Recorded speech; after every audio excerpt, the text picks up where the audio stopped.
I believe our zoo is a critical asset to our community. It's the doorway to the world. You could travel 10,000 miles in 100 steps.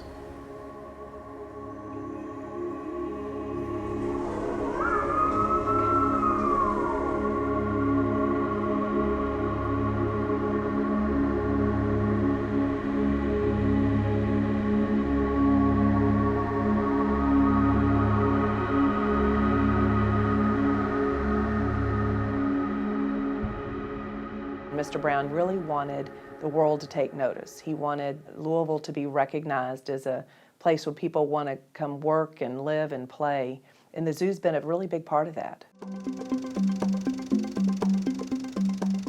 Right from the start, in the mid-60s when the zoo was being developed, we were cutting edge. The first zoo director was a gentleman named Dr. Ivo Poglayan. Built a very visionary zoo for the 60s. You can look across the giraffe exhibit, you can see lions in the background with no barrier in between. That was one of those moments in the zoo profession that was a very innovative concept at the time. As a medium to small size zoo, we were able to innovate and move forward faster than most other facilities. I call it the golden age of zoos and aquariums.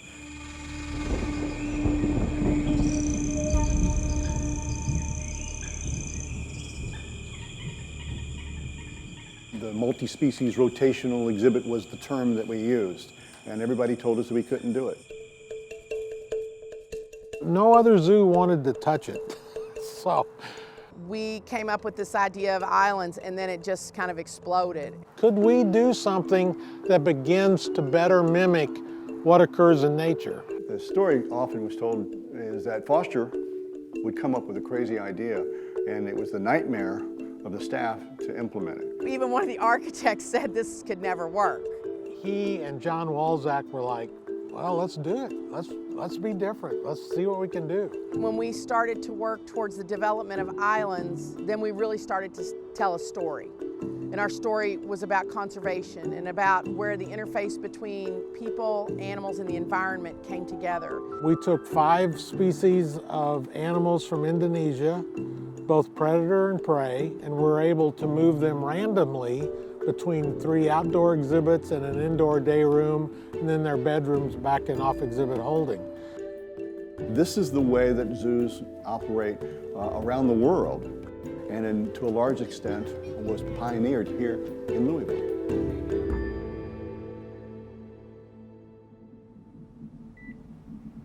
128 heart rate. I'm going to write down the last for sure for your records. Our goal the day she was born was to make sure that she had the best chance possible to be the best gorilla she could be. Is that a tree? Kindy is a great example of how, what that team had to go through, because we lost Mia. With the birth of Kindy, she died within 24 hours of Kindy being born. So they're heartbroken. They're heartbroken. They lost a friend. They lost a really good friend. But they didn't miss a beat.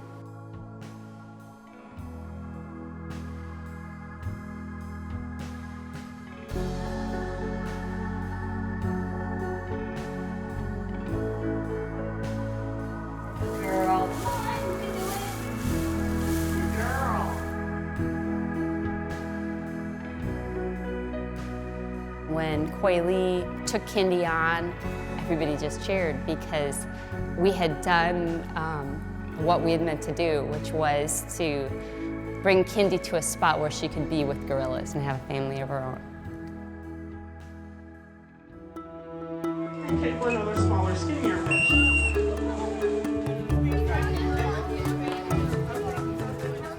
I always used to challenge the staff by saying, if the zoo went away, would anybody care? I honestly can't even imagine what it would look like in Louisville without the zoo. It has definitely been part of my growing up, and I'm glad that my kids have the same opportunity, because a Louisville without the zoo would not be the same Louisville. Learn about islands and how we must all Grant likes to share stories about when he was little. He shares them so often, though, that the kids now say, I know, you used to do this over here. Part of our job is to create those memories, and generation after generation after generation. The zoo is a great initiator of conversations with your children that expand their interest and their awareness for the wild. See the color of the back? They're called silverbacks because their back is all silver colored.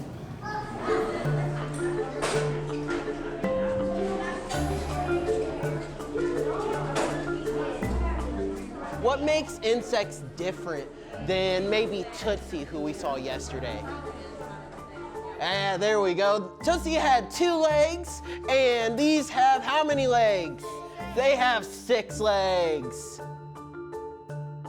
There are very few words that can actually describe the feeling of seeing a kid going out and making a change in the world based on something that you taught them. The really large, the humps on his head.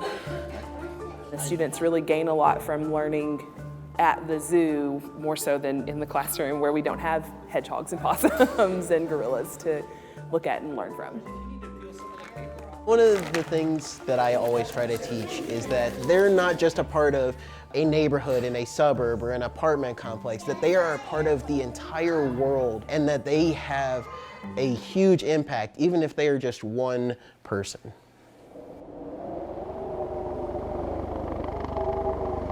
It's an absolute responsibility to let everyone know that what we do here in Louisville, Kentucky can impact a habitat or human beings 10,000 miles away.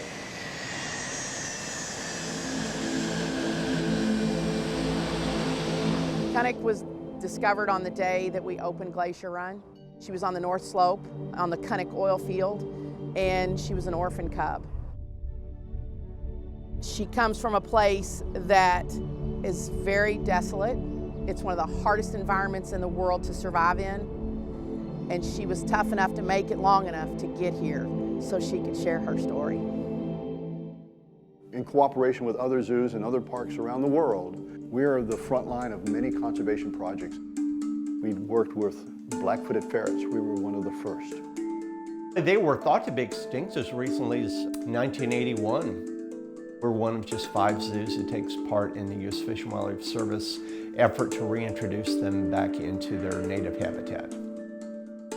Without our role in that program, the black-footed ferret very well might not exist anymore. The Cuban crocodile species survival plan is the first species survival plan that the Louisville Zoo ever initiated.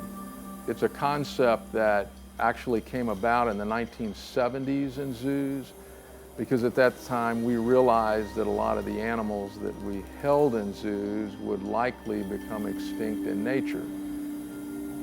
Without zoos, unquestionably, many more species will be lost to extinction. There's never been a more important time in the history of civilization than there is today for a modern accredited zoo. We can't be an island to ourselves. The soul of what we do is conservation education, and that's what gets the staff out of bed every morning. Its success is only based upon having that local community where those animals exist to support that conservation. We're privileged to operate for 1,300 of the most demanding guests on the planet. The zoo cannot be put into a jar and said, that's what the zoo does. We're a hospital, we're a pharmacy, we're a library, we're a school. We have to be engaging, we have to be in the community, we have to create the value for this community to continue to support us. This zoo would not be here today without this wonderful community. If it wasn't for James Graham Brown and Mayor Cogger and every mayor since and every citizen since that has bought a membership or bought a ticket to the zoo or made a donation, we wouldn't be here. Isn't it wonderful that they had a role that elephants still exist in Africa, in their home range, that gorillas still roam the Congo and Rwanda? How many other people here have that potential in their own way to make a difference in this world? And that's all we're here for. When you hear those stories, I think people reflect and they go home and they think about what's going to be my planetary legacy.